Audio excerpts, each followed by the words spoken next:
guys, it's Bunny and welcome to a new video and welcome to another WWE reaction. This video was recommended by ReversTube5635 and he said, Bunny, you should react to Cody Rhodes, the WWE comeback. That is exactly the video that I found by Superkick Studios. If you want to check out the original video, head there and check it out. But if you want to check out my reaction, then stick around. I do a lot of WWE reactions and this channel currently it's WWE exclusive, so subscribe for more and turn the notification bell to get notified whenever I upload a new video and you don't miss one. Also, I do full matches and other WWE content on my Patreon, patreon.com/supportbunny. These are videos that are usually copyrighted or blocked completely on YouTube and not allowed, so head there if you want to check out more WWE reactions. Bummy!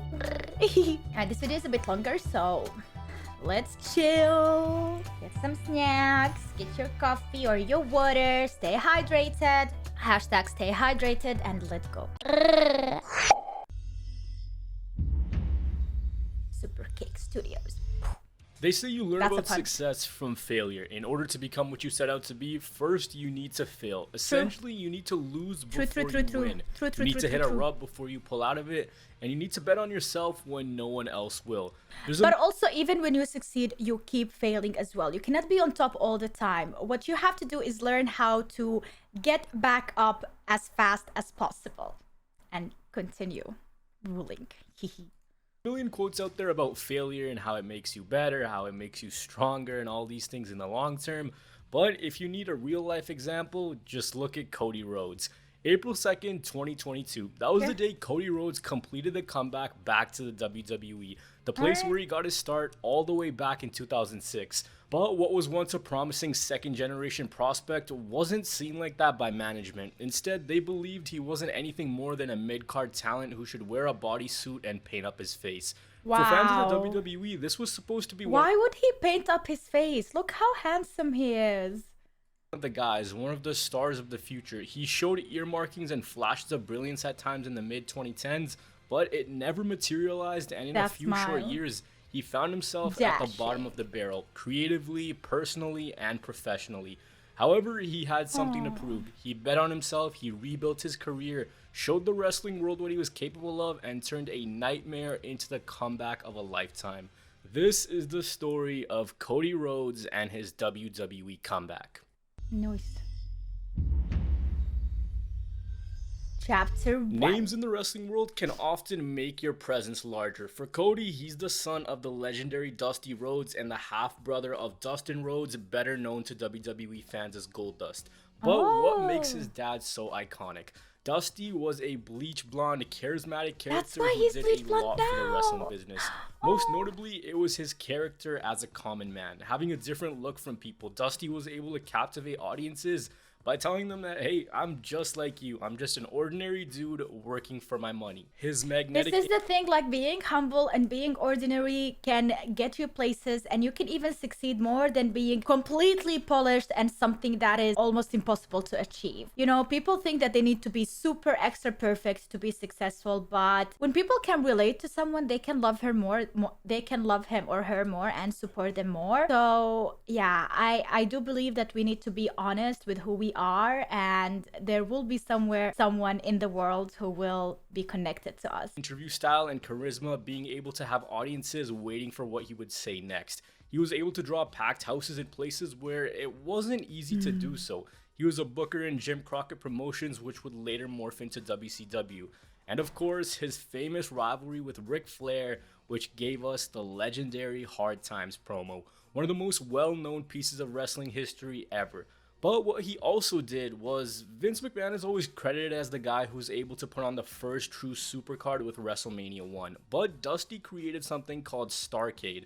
This is what many believe to be the first closed-circuit wrestling supercard, and it came 2 years before Mania. When his days in the ring were over, he became the creative director and head writer on NXT, helping the next generation find their way.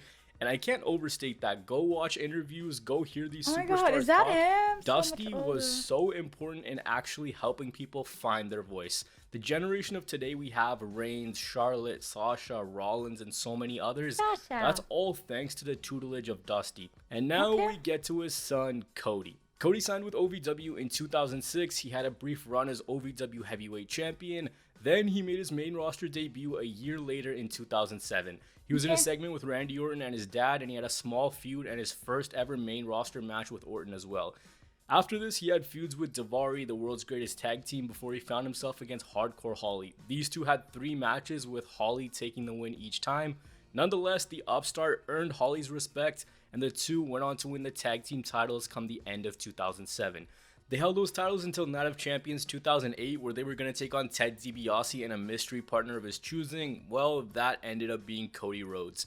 Cody turned heel for the first time in his career, and alongside Ted, the two became tag team champions before they joined Randy Orton in the group known as Legacy. Randy as a heel, yeah. Well, they had a legacy to honor. Cody, the son of Dusty, Randy, the son of Cowboy Bob Orton, and Ted DiBiase, the son of the $1 Million Man. I feel like people think if you are a son of someone who was a wrestler that you get it a bit easier in your life, but what they don't understand that it could be the total opposite, because they have this legacy that they need to keep up with, and people expect from them more because they probably compare them to their legendary fathers or grandfathers. So it kind of adds up too much pressure, and you are not free to explore your own path, and you have always this control over what to do, what to say, because you have a legacy to keep or uphold. DiBiase. Randy Orton at this point was already established as one of the company's biggest stars, and giving him 2 young second-generation blue chippers seemed like a bridge for superstardom for both Ted and Cody. They, by having their name associated with Randy Orton, got eyes onto them immediately and even shined in tag team matches against DX, who had reunited. My God, they look really elevate cool. them to the next level. So with that having done its job and the group having ran its course, by early 2010, the group all went their separate ways. Not before a WrestleMania triple threat match though. This was won by Randy Orton, and it kind of didn't make sense because giving the rub to either DiBiase or Rhodes would have helped. It's rumored that the breakout star was always pegged to be Ted DiBiase, so it's strange that they didn't have him win, but nonetheless, everyone was now on their own. After this, Cody was drafted to SmackDown, and he proved that he was the real deal. Okay. Chapter 2, Smoke and Mirrors. Why Cody, would he name them like this? The first time in his career was on his own. Once he got drafted to SmackDown, there was a poll asking WWE divas who they thought the most attractive man in the locker room was, and the results showed Cody Rhodes. Yeah, so he took what should have just been a throwaway poll and crafted it into his new character of Dashing Cody Rhodes. Oh my He'd God, come out, he was super protective of his cringe. space because he believed that's where the money was.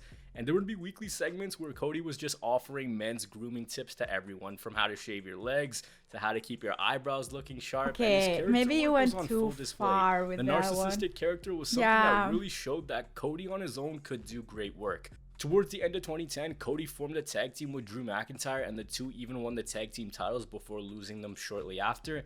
And you know how I told you he was really protective of his face? Well, in early 2011, he had a match with Rey Mysterio. He got hit in the face with Rey's knee brace, square in the nose, and that was what was most important to him. What was most important to him was now shattered. So he came back telling everyone not to look at him anymore, that he wasn't dashing anymore, showing the other side Seriously? of the gimmick. Still Dashing dashing? Cody Rhodes. Come on. He told everyone he required facial reconstructive surgery, and he wore a clear mask to the ring, We which can literally clearly showed there was nothing wrong. with him. Exactly. What he also started to do was he started to wear a towel. What do you think you are doing? We can see through this mask.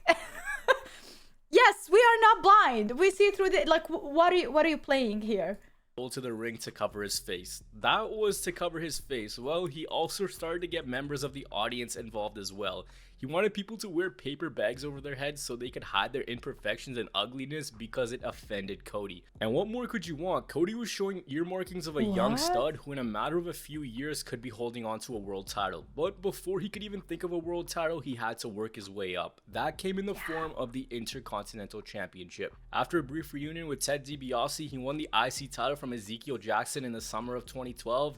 And by the fall of that year, he brought back the classic Intercontinental Championship. Cody being someone who really respected the lineage of the IC title. Also, let's not forget that the IC title was always seen as that workhorse stepping stone title before an eventual world championship. By the end of the year, he was even taking on former world champions like Randy Orton. He reverted back to the dashing gimmick, and in late 2012, he transitioned into a feud with Booker T. Come the following year, he had a 40-minute showing in the Rumble, and he headed into WrestleMania facing off against the Big Show. He lost the title to him, and he gained it back a few weeks later. From here, he formed Team Rhodes Scholars with Damian Sandow, and they competed for the tag team titles, but were unsuccessful. They disbanded, had a brief remove feud that in mustache, please. 2013, and then they both went their separate ways. A year after Cody did some of the best character work, he was in this weird place, and he was just there. He was lost. 2013, of course. I mean, let's be honest.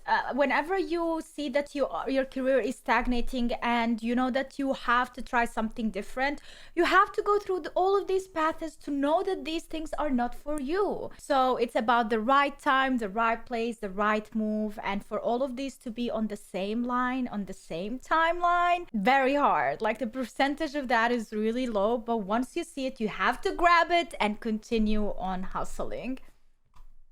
To the birth of the authority angle and the yes movement. The story was still in its early stages, and Triple H was throwing his weight around. Backstage, Cody came across Randy Orton perfectly enough, and he basically told Randy that he was avoiding Daniel Bryan and he should fight Daniel Bryan at the end of the night. Triple H asked Cody, didn't he have a wedding coming up? And in real life, Cody had gotten married to Brandy Rhodes. She at the time was known as Eden, so Triple H is like, I got you an early wedding gift, a match with Randy Orton, and you'll be fighting for your employment. Cody had some close falls in this match, but he would end up losing the match. This was, of course, to write him off so he could go on his honeymoon. And then after this, Triple H came out and fired Cody Rhodes. As he was leaving, he cut a promo backstage talking about how the McMahons have hated the Rhodes, that they put his dad in polka dots and made him dance, and his brother in gold paint, and that he's never been the same. And now he had a wife to provide for, and they were just screwing him over. So Goldust took it upon himself to get Cody's job back, but he failed, and he also was on the unemployment line. So Stephanie talked about how the Rhodes were working class people and her family were millionaires. Since Dusty didn't pick a side, they were bullying poor old Dusty Rhodes. The Rhodes then did that thing where fired people hopped the guardrail and they attacked the Shield. So this led us to Battleground. If the Rhodes lose, they're done. They'll never fight in this company again. If they win, they have their job back. They went on to win this match at Battleground and a subsequent tag title match on Raw to become the new tag team champions. Yay! Great stories, great character work by Triple H, Stephanie, and the Rhodes and everyone else involved. It was a shorter story, but it was really, really enjoyable. Cody and Dusty held the tag team titles until the 2014 Royal Rumble, and over the next little bit, Cody and Goldust momentum just started to fall and fall. Cody just gave up on the team, telling his brother that he should find someone else to tag with. WWE clearly didn't know what to do with both of them, and they were just stuck in this tag team hole, essentially. Oh, so together they don't really work? The hole was about to get deeper. Falling Star, Chapter 3. Oh, I feel like it's getting worse before it gets better now, you guys. Cody returned. He was repackaged with the gimmick of Stardust, a take on his brother's character. And this is where the fall began for Cody Rhodes. The two won back the tag team titles in the summer of 2014, and everything was going all right. The brothers remained on the same page. They won the tag team titles a couple times, and in 2015, after eating losses, they started to feud. Goldust called Stardust Cody, and he told his dad Dusty that Cody was dead, and Dusty may as well be too. This led us to a match at Fastlane. So here, both of them have stated that they had big plans for this feud, but they instead blew it off at Fastlane, even though they wanted to finish it at WrestleMania. Cody competed for the IC title at WrestleMania 31. So it's always a story. He just went his separate ways from Dustin. And from here, they had no creative behind him. He was basically enhancement fodder. He had a feud with Stephen Amell, would answer John Cena's US Open Challenge, won the Cosmic Wasteland, and he had no momentum. The days of the promo cutting character-based Cody were gone. Oh, we don't have anybody to wrestle this guy? Put Cody out there.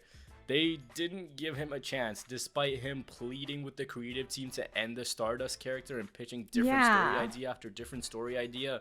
They just continued to run with it until in 2016. Man, even when you yourself see that your character is not going anywhere and you beg them to change something, if they don't change something, you know that your career goes downhill and you are the one who suffers the most, even though you are the one who wants to change stuff. But that's the problem with having, like, not being an employee in a company.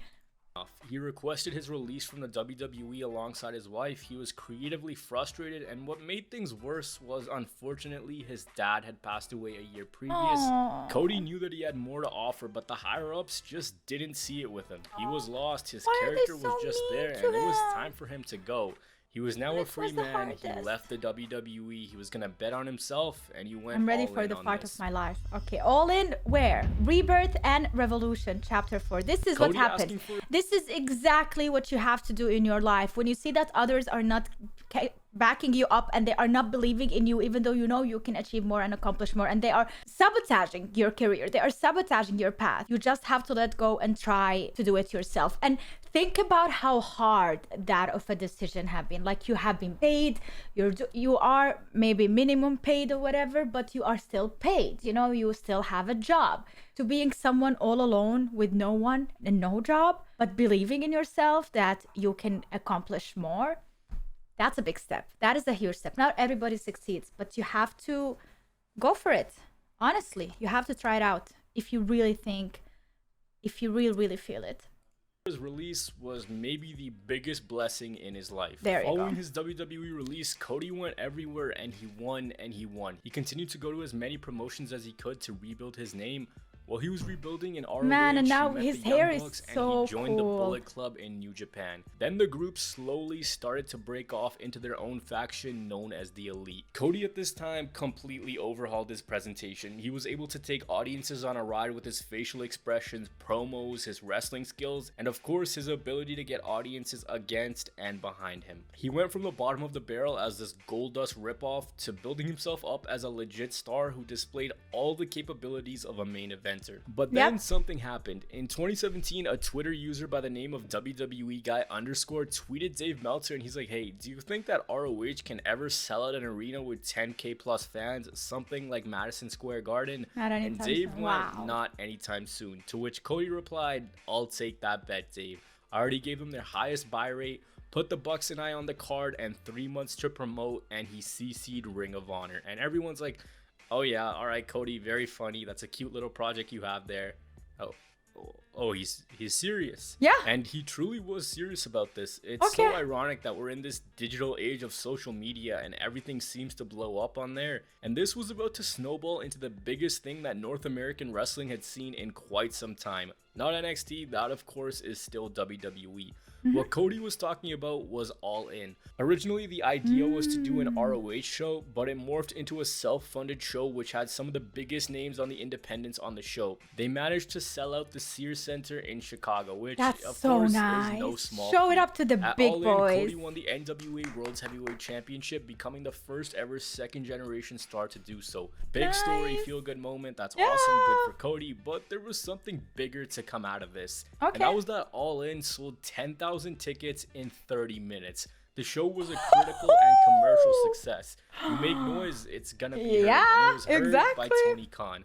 Tony was in attendance that night, and he'd been a lifelong wrestling fan and in the most respectful way possible, a nerd of the business. His dad is Shahid Khan, who's a billionaire businessman who owns the Jacksonville Jaguars and Fulham FC. Tony saw once this show happened that there was a hunger for something other than what WWE was putting on. And he approached the Elite with the idea of crafting their own promotion, and not just some little promotion.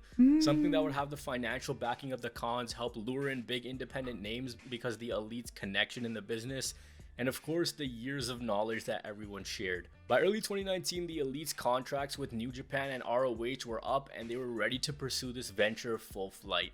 In 2018, Being the Elite, which is a YouTube compilation of skits, vlogs, and backstage banter and segments between wrestling stars, had become really popular among hardcore fans, and on that show was a clock that continued to tick and it continued to appear. At the same time, trademarks were filed for All Elite Wrestling and Double or Nothing, leading to rumors of possibly a new promotion. Well, the rumors became fact when on New Year's Day of 2019, the Elite announced All Elite Wrestling and their signature show, Double or Nothing, set for May of that year. Double The or Young Bucks, Nothing. Kenny Omega, and Cody Rhodes himself would be Cody executive in the middle. vice presidents of the brand. The tagline that we Suit often up. saw during this time was Revolution. This is something different, that AEW was going to be revolutionary. Whether Like, when you think about it, it is a revolution, kinda, right? It is like the underdogs, well, not particularly the underdogs, but in a way, showing it up to the big boys and being backed up. Like, it is... you believe that or not, again, that's up to good. you.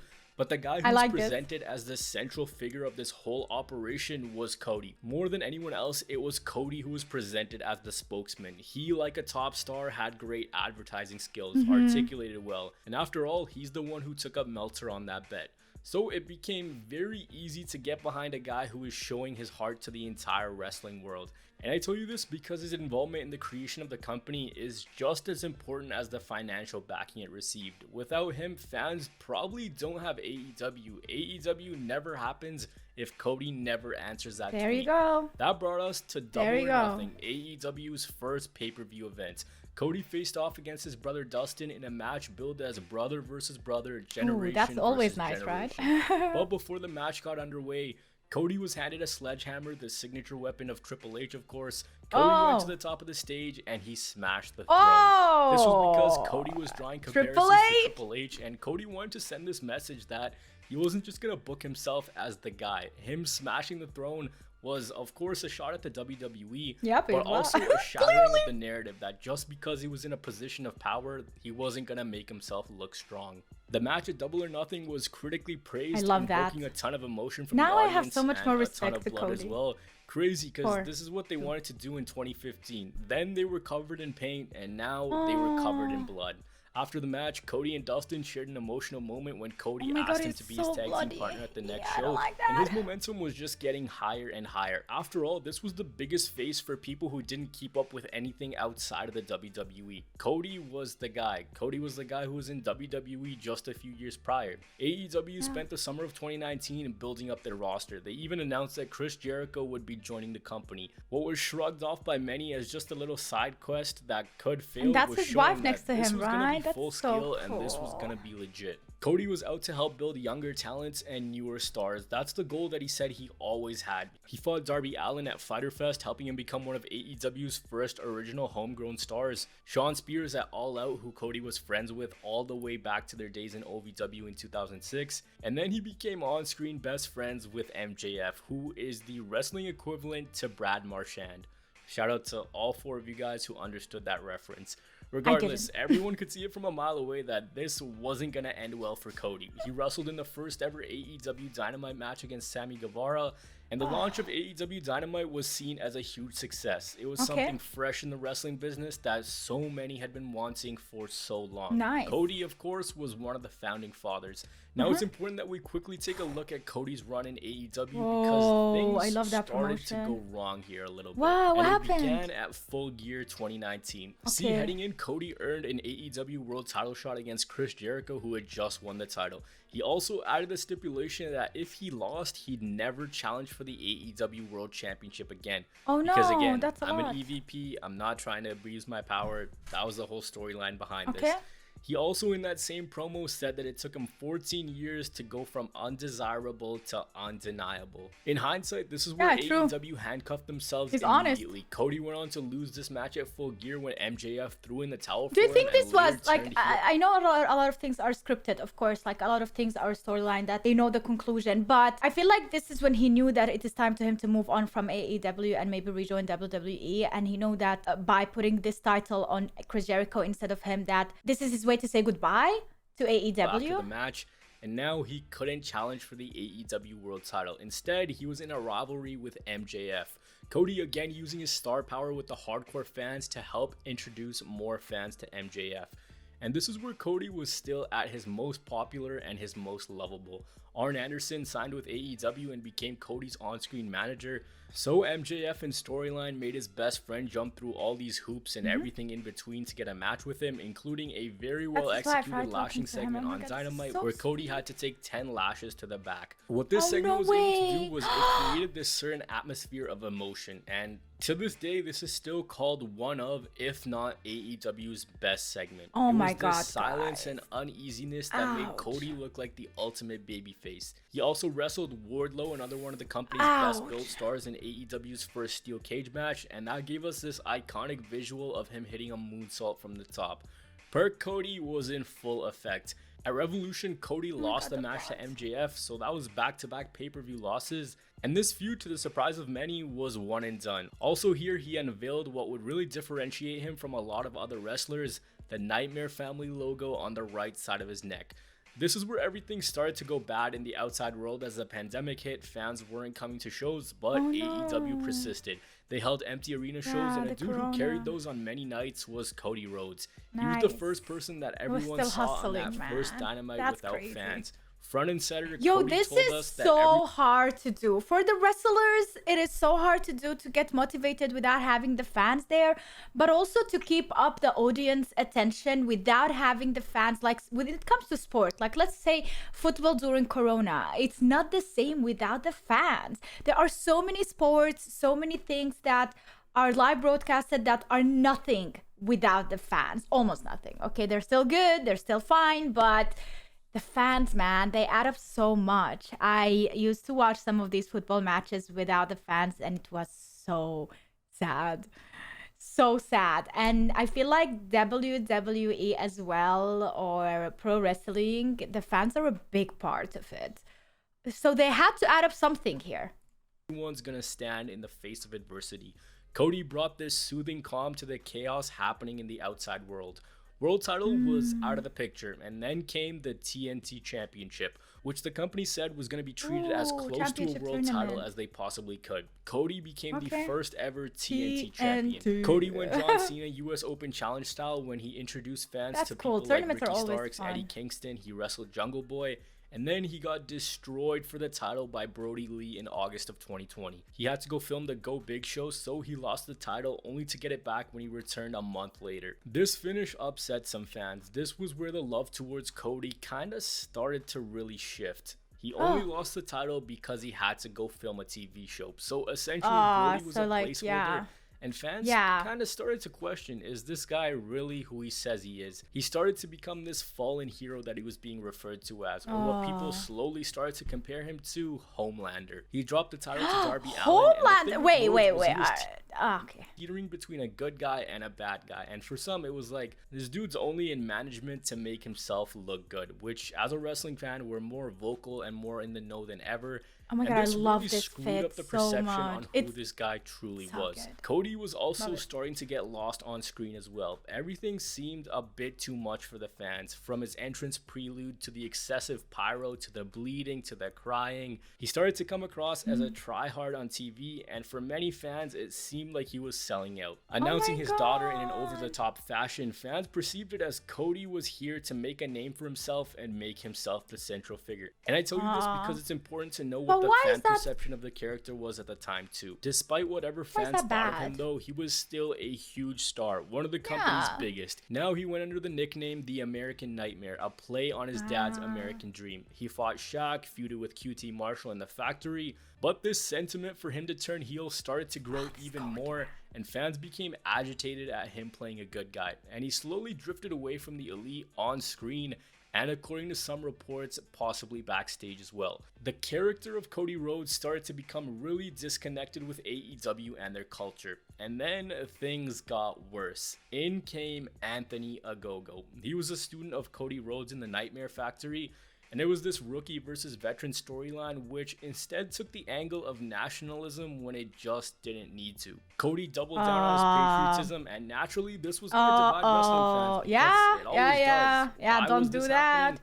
I still can't tell you. Then came the promo where everyone says Cody ended racism. It's just a joke, okay? If you don't follow wrestling online, it's an online joke. So he comes out, he pumps up America as the land of the free and how he wasn't gonna fall to an Englishman, and then he's like, I, a white man, came together with a black woman and we're going to have a child.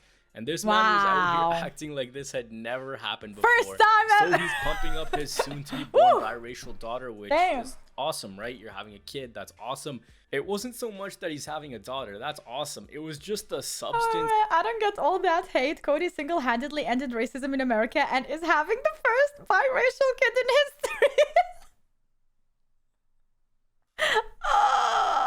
He's an American hero. This guy is so ironic.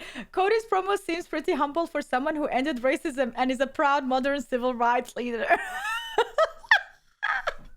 I love this. Inability to read the room in this promo, and it just made you look at this and go, like, dude, so cringe. What are you saying? Why are you saying this on national television? Yeah, as if the whole nationalist angle did not need to be involved in this story, and that was a sentiment from a lot of wrestling fans, and everyone was just getting tired of things. It was basically this story for the 4th time with Cody. He has a friend turns his back on him, and they have a feud. Anyways, Cody beat Anthony Ogogo, and everyone's like, yo, just turn heel, man. But again, he didn't. He feuded with Malachi Black, who got cheers even though he was the heel, and it was basically like the Brody Lee feud where he destroyed Cody. And it seemed like Cody went into panic mode. Fans weren't invested in him anymore, and he started to take off his boots. He put himself through a flaming hot table, and it was kind of this cry like, hey, look, care about me. We also got to talk about his wife. His wife had some pretty uninspiring and downright hated storylines in AEW, and this didn't help his cause with the fans. This wasn't because of a lack of talent. Cody had a newfound creative talent, and his ability to give fans an emotional match was unlike something many others could do. It was something truly special, and he was a star no matter how you want to spin it. One of AEW's biggest. It was just kind of this John Cena thing where he's like, no, I'm not turning heel, and here's why. Cody won the TNT title for a 3rd time in his career. And what do you think? Like, from the start, I was saying, hey, yo, he doesn't look like a heel. I don't see him as a heel. But now with the storyline and how he's going, I feel like maybe he should give it a chance. Spectacular unification match with Sammy Guevara, who beat Cody Rhodes to become the official TNT champion. But there was a promo in here in which Cody said this. I know Tony Khan has sent a contract in the mail to Sammy Guevara and myself. Maybe it's not the contract I wanted.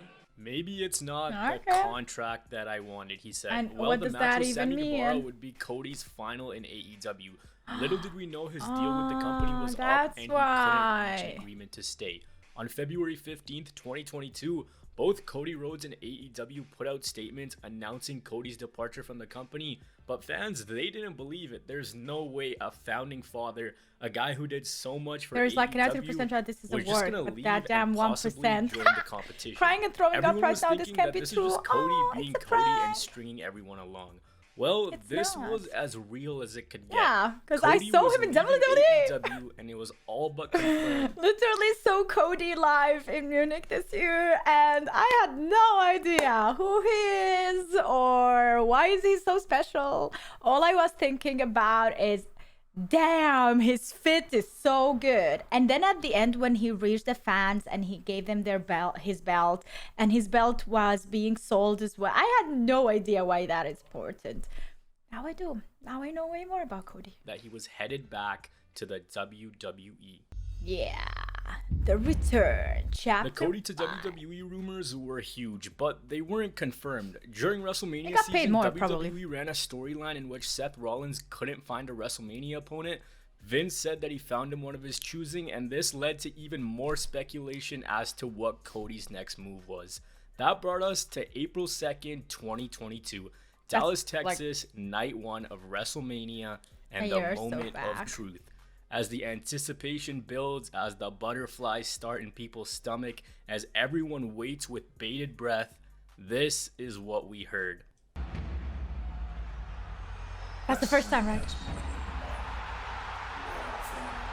The rumors were in fact true. Kingdom played at AT&T Stadium, and Cody Rhodes was back in the WWE. 60,000 go rabid in the arena. Social media set ablaze, and shockwaves are sent throughout the entire wrestling world. And the thing here was, nothing was different aside from the company. The same ring gear, the same music, the same gimmick, the same presentation. And keep in mind, Cody was able to come back while the company was still ran by Vince McMahon. He came back to that exact same regime who believed that he was nothing more than a mid-carder. The same people who didn't let him change his character despite him begging to do so. He came back to those exact same people, and 6 years later, for a lack of a better term, he gave them a middle finger right in the face, and he showed them that look. I knew my worth, I left a well-paying job, I bet on myself, rebuilt my career from the ground up, and proved what my ceiling always was. Those same people called him to bring him back, and they ate their words. For 21 minutes, Seth Rollins and Cody Rhodes tore the house down. Without a rehearsal, there were no live events for them to iron things out. They were able to have audiences invested in a meeting of two of the industry's best talents. Cody took the win, and the next night, Cody told us why he was back. He was back to do what his father couldn't and win the WWE Championship. And there's been some speculation as to why Cody truly left. And he's addressed this by saying that it wasn't the money. Wait, the money and creative story that misguided Bruda put out there has already been rebuffed by all parties. I'm proud of my peers, kids there, and my accomplishment as competitor EVP. It was just personal, and it was just time to go for the big one. Dude, imagine being AEW and then one of the wrestlers who literally invested in your company and was all there and believed in you and everything, like, Saka, I'm gonna go to the big one. I like admitting that WWE is the big one. Oh, that hurts. Wanted to win the big one. His words, not mine. Two Yep. more matches and a great rivalry between Rollins and Rhodes followed this. A great match at WrestleMania Backlash, and then a grueling, uneasy, just full-on barbaric Hell in a Cell match in which Cody walked in with a torn What's pectoral, that? also won by Cody Oh, Rhodes. my And what can you God. even say? This is one of the greatest comebacks in wrestling history.